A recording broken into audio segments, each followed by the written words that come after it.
عورتوں میں زیادہ یہ باتیں پائی جاتی ہیں، نراشا جنک باتیں، ہمیشہ ٹینشن میں رہنا، مایوس رہنا، گھر میں ایک لڑائی جھگڑے کا ماحول پیدا کر کے رہنا، ساس نند بہو دیور شوہر سسر آپس میں لڑائی جھگڑا کرنا، اربوں میں کھیلنے والا شخص ہے، گھر میں ماحول بالکل صاحب مرغا اور مرغی والا ماحول ہے، اس طرح کا ماحول رہتا ہے۔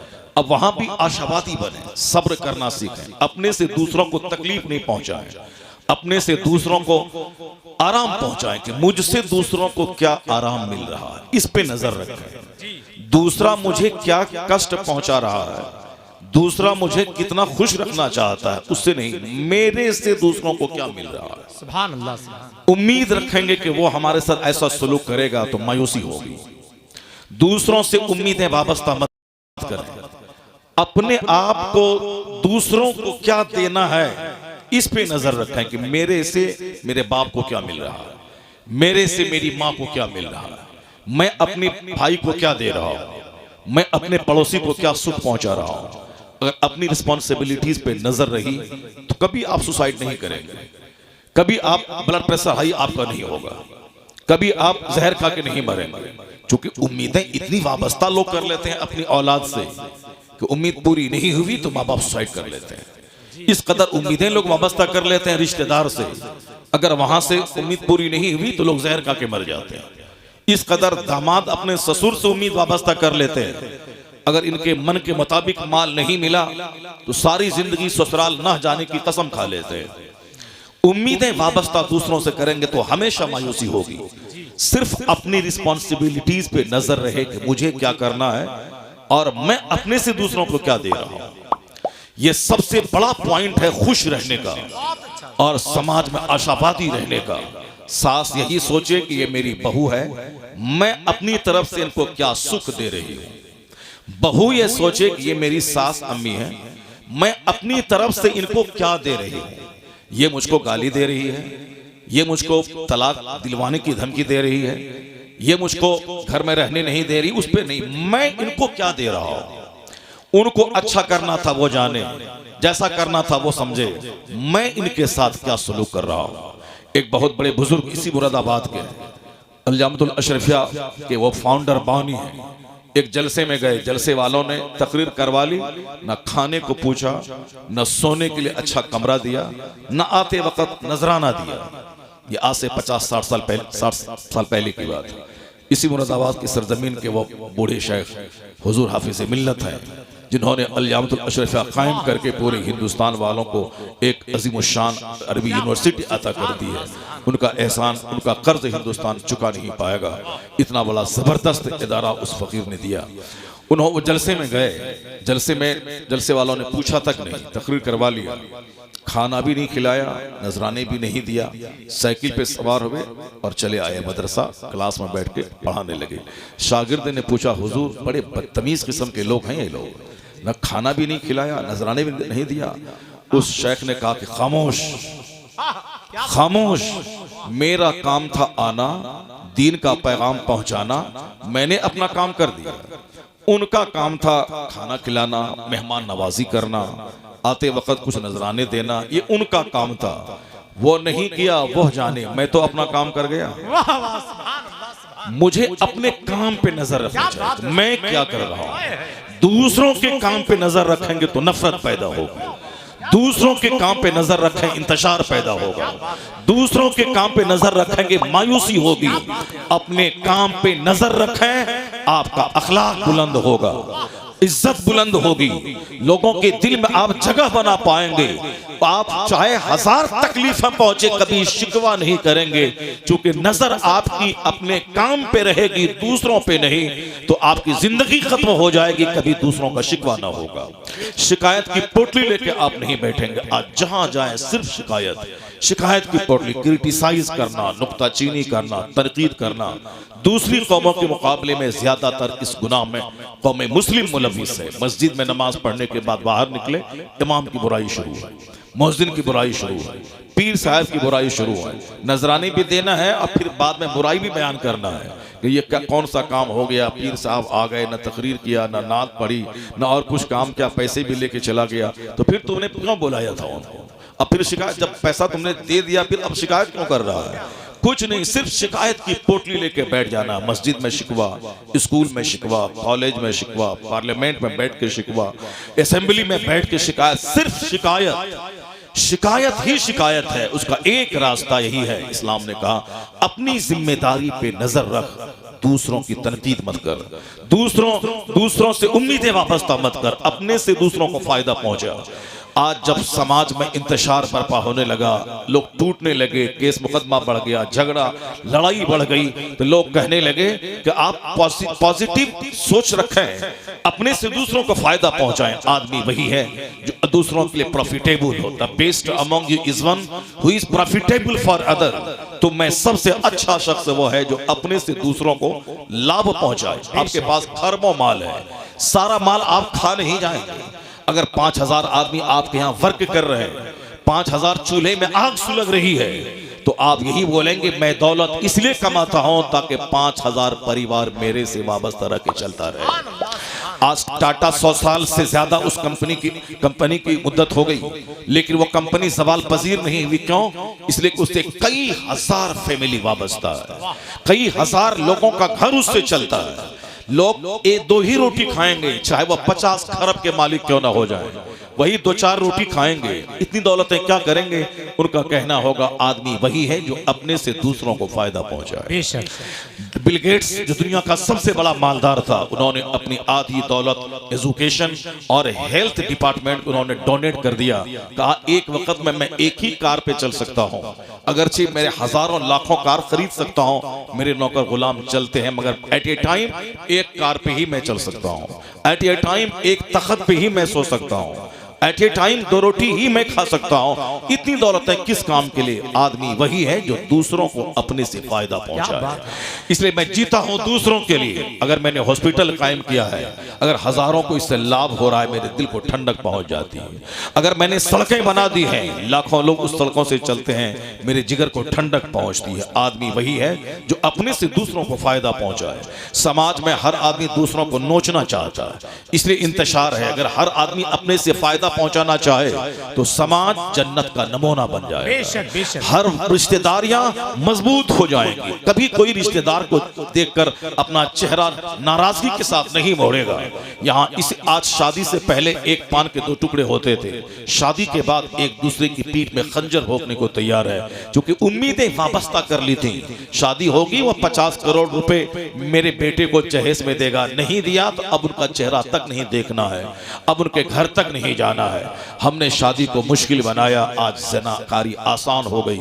شادی کو جس مذہب نے سمپل بنایا تھا، اس مذہب کی شادی کو ہم نے اتنا پیچیدہ کمپلیکیٹڈ بنایا کہ کارڈ چھپائی سے لے کر کے اپنے گھر کے فرنیچر تک، بارات کے کھلانے تک، سارا کام ہندوانہ مشرکانہ، یعنی اس کو زندگی کا سب سے ٹف کام بنا دیا. آج زناکاری 100 روپے میں ہو رہی ہے اور شادی 100 کروڑ کی ہو رہی ہے.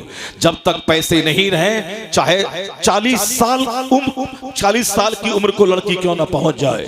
شادی کی عمر تھی 18 سال، چور دروازے سے ایبورشن ہوتا رہا، چور دروازے سے منہ کالا ہوتا رہا، چور دروازے سے جوانی لوٹتی رہی.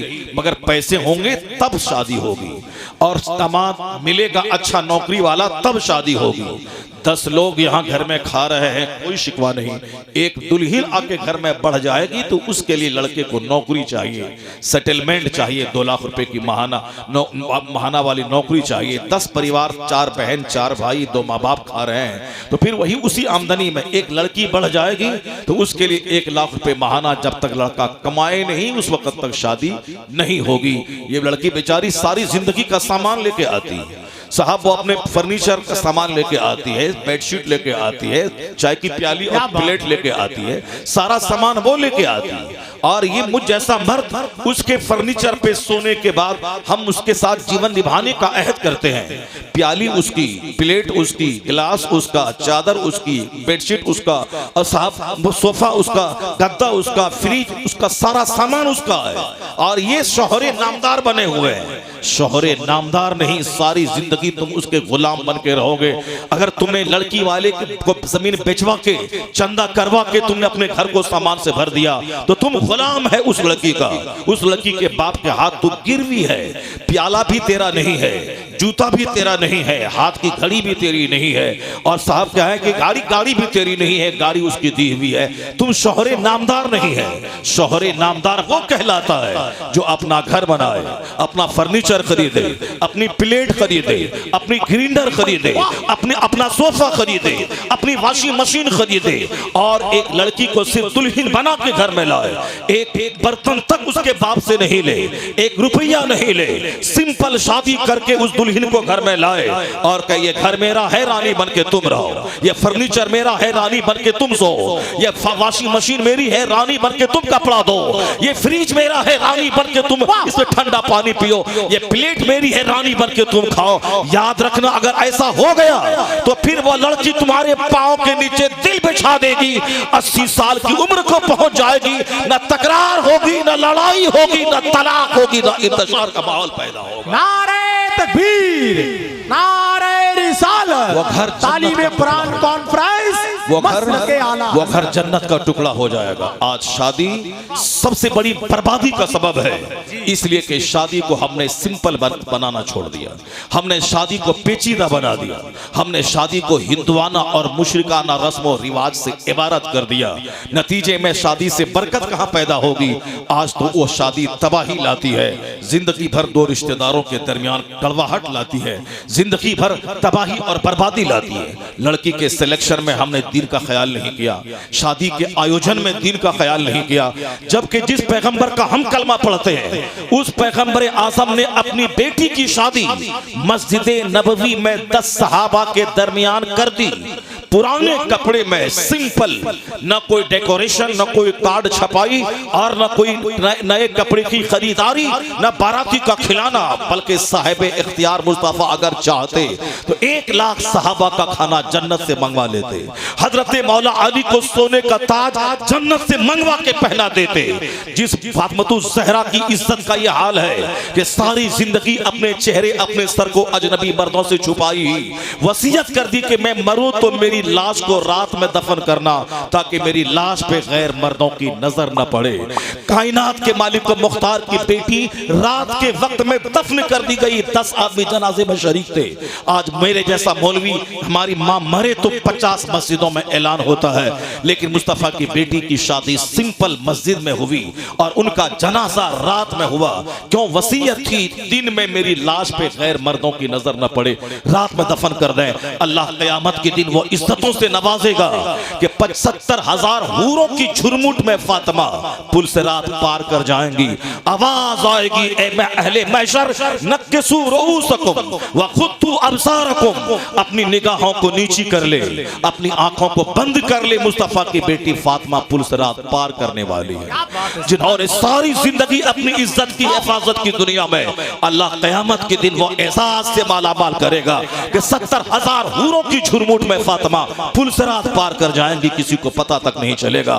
اس فاطمہ کی شادی جنت کی ساری عورتوں کی ملکہ کی شادی سمپل ڈھنگ سے مسجد نبوی میں ہو رہی ہے۔ مصطفیٰ سے بڑا کوئی نہیں، مصطفیٰ کی بیٹی سے بڑی کسی کی بیٹی نہیں، تو حضور نے سمپل شادی مسجد نبوی میں کروا کے امت کے لیے جینا آسان کر دیا تھا کہ قیامت تک جب غربت میں بیٹی کی شادی رچانا مشکل ہو، اپنے پیغمبر کی بیٹی کی شادی یاد کر لینا، تمہیں حوصلہ مل جائے گا۔ سرکار دو جہاں نے تو ہماری زندگی کو آسان بنایا تھا، ہم نے اپنی زندگی کو ٹف بنا لیا۔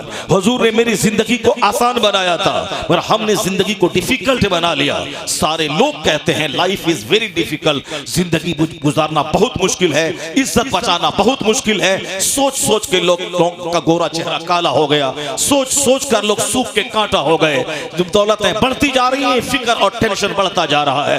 سوچتے ہیں لوگ کیوں اپنی زندگی کو لوگوں نے ٹف بنا لیا۔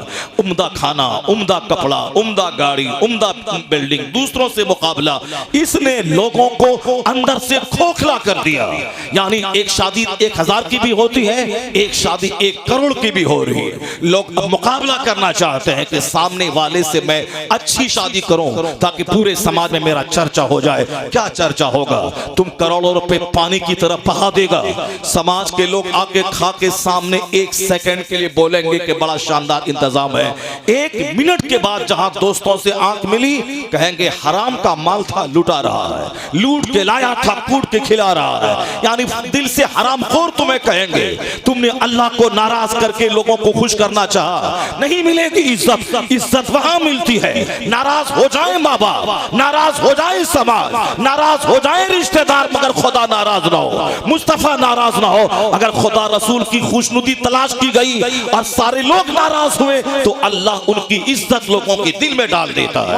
چونکہ عزت دینے والا اللہ ہے, ذلیل کرنے والا اللہ ہے. تو اللہ رسول کو ناراض کر کے عزت مت تلاش کر, اللہ رسول کو راضی کر کے عزت تلاش کر. یہاں بھی غربت میں بادشاہت جیسی زندگی ملے گی, اور جب مرے گا تو مصطفیٰ کی شفاعت سے جنت ملے گی. دونوں جہان کی عافیت اسی میں ہے کہ نبی کی غلامی کیے جائے. ہم نے زندگی کو مشکل بنا دیا, ٹف بنایا, پیچیدہ بنا دیا. کپڑے میں دیکھ لیں, آپ کھانے میں دیکھ لیں, مکان کی تعمیر میں دیکھ لیں. ہم نے اپنے آپ کو اس قدر کمپلیکیٹڈ لائف میں ڈال دیا کہ اگر کل کاروبار ڈاؤن ہو جائے تو لوگ زہر کھا کے مر جاتے ہیں. کل کاروبار ذرا سا ڈاؤن فال ہو جائے تو لوگ عزت بچانے کے لیے شہر چھوڑ جاتے ہیں. نہیں دیکھا 1 مہینہ پہلے ناگپور کا ایک ویاپاری اپنی کہانی ختم کر ڈالی. اپنے جوان بیٹے, بیوی اور بچوں سمیت کار کا دروازہ لاک کر کے پیٹرول چھڑک کر آگ لگا دی. نہیں سنا آپ نے؟ آئے دن اب صاحب فلمی دنیا جہاں کے لوگ کروڑوں اربوں میں کھیلتے ہیں, اربوں کے کروڑوں کے مکان میں رہنے والا سشانت سنگھ راجپوت پھانسی کے پھندے پہ لٹک گیا. کروڑوں میں کھیلنے والی ہیروئن, اس کی لاش 5 دن کے بعد سڑی ہوئی نکل رہی ہے. یعنی اربوں میں کھیلنے کے باوجود تناؤ کی زندگی ہے, کروڑوں میں کھیلنے کے بعد تناؤ کی, چونکہ زندگی کو لوگوں نے ٹف بنا لیا ہے. مقابلے کی زندگی, اس سے اچھا مکان, اس سے اچھی گاڑی, اس سے بڑی فیکٹری. ایک فیکٹری ہماری ہے اربوں روپے کی, مگر سامنے والے کے پاس 5 فیکٹری ہے اس ٹائپ کی. اب ان کے سامنے ہم ہو گئے غریب. اب ہمیں ان کا مقابلہ کرنا ہے, جبکہ ہم کروڑوں لوگوں سے زیادہ مالدار ہیں. چونکہ اللہ نے ان سبوں کو اپنا چھوٹا سا گھر بھی نہیں دیا, اس کے باوجود ہم خرب پتی ہیں. لیکن اس پر نظر نہیں ہے, نظر ہے ہمیں اپنے سامنے والے پہ جن کے پاس اس طرح کی 5 فیکٹری ہے, اس کا مقابلہ کرنا ہے. اور جب اس کا مقابلہ کرنا ہے تو چہرہ سوکھے گا ہی, اس کا مقابلہ کرنا ہے تو وی پی کی دوائی رکھنی پڑے گی, اس کا مقابلہ کرنا ہے تو برین ہیمریج کا خطرہ رہے گا, اس کا مقابلہ کرنا ہے تو آدمی شوگر کا مریض ہوگا, اس کا مقابلہ کرنا ہے تو اندر سے ہمیشہ ٹوٹا ہوا رہے گا. پیسہ اس کا بڑھتا جائے گا, اس کے برابر نہیں ہوا تو پھر یہ تناؤ میں رہے گا. گاڑی 10 کروڑ کی اس کے پاس موجود ہے, جبکہ ایک آدمی کے پاس 5 لاکھ کی آلٹو ہے. کہاں 5 لاکھ کی آلٹو, کہاں 10 کروڑ کی کار. اسے تو جب بھی وہ کار پہ چلے گا تو 1000 بار درود پڑھنا چاہیے, 1000 بار کلمہ پڑھنا چاہیے. اسے کار سے اترنے کے بعد 2 رکعت نماز نفل پڑھنا چاہیے. مالک, سامنے والے کے پاس 5 لاکھ کی آلٹو ہے, میرے پاس 5 کروڑ کی کار ہے, تیرا کروڑوں احسان ہے. یعنی جب نعمت بڑھے تو عبادت بڑھا دینی چاہیے, شکر بڑھا دینا چاہیے, مگر نہیں, نظر آلٹو پہ نہیں ہے, نظر ہے 20 کروڑ والی کار, 20 کروڑ کی کار والے پر, کہ اس کے پاس 20 کروڑ کی کار ہے, مجھے بھی خرید لینا ہے. یا 10 کروڑ کی کار, اس کے سامنے ایک غریبوں کی کار ہو گئی. اب جب 20 کروڑ کی کار خرید لیتا ہے تو سامنے والا آدمی 100 کروڑ کی کار لے آتا ہے. اب یہ 20 کروڑ کہاں 100 کروڑ, اب یہ منہ چورا کے رہتا ہے کہ ان کے سامنے میری کار کھڑی رہی تو ایک غریب کی کار ہو جائے گی, اب مجھے 100 کروڑ کی خریدنا ہے. مر جاؤ اسی میں, لت پت ہو کے مر جاؤ, حیران پریشان ہو کے مر جاؤ, اسی مقابلے میں مر جاؤ, سکون زندگی میں کہیں نہیں ملے گا. اس طرح سب بے قراری بڑھتی رہی سماج میں. اب ہندوستان کے پولیٹیشن, امریکہ کے بڑے بڑے اسکالر کہتے ہیں کیوں اپنی زندگی کو ٹف بناتا ہے, اپنے آپ میں سیٹسفائیڈ رہ جو تیرے پاس کمائی ہے. اپنے سے نیچے لوگوں کو دیکھ لے, اپنے سے اوپر والوں کو دیکھے گا تو جو پیسہ ہے تیرے پاس وہ بھی کم دکھائی پڑے گا, مر جائے گا تم. آج اخلاقیات کے اس پوائنٹ پر امریکہ کا اسکالر لوگوں کو اپدیش دے رہے ہیں, اپنے سے اوپر نے اپنے سے نیچوں کو دیکھیں, جو آپ کی حالت ہے اسے سیٹسفائیڈ رہیں, اب مست رہیں, زیادہ ٹینشن اور تناؤ میں نہ جیئیں, ورنہ 1 درجن بیماری کی آماجگاہ آپ کا بدن بن جائے گا. جب ہندوستان کے جوانوں کی بڑی تعداد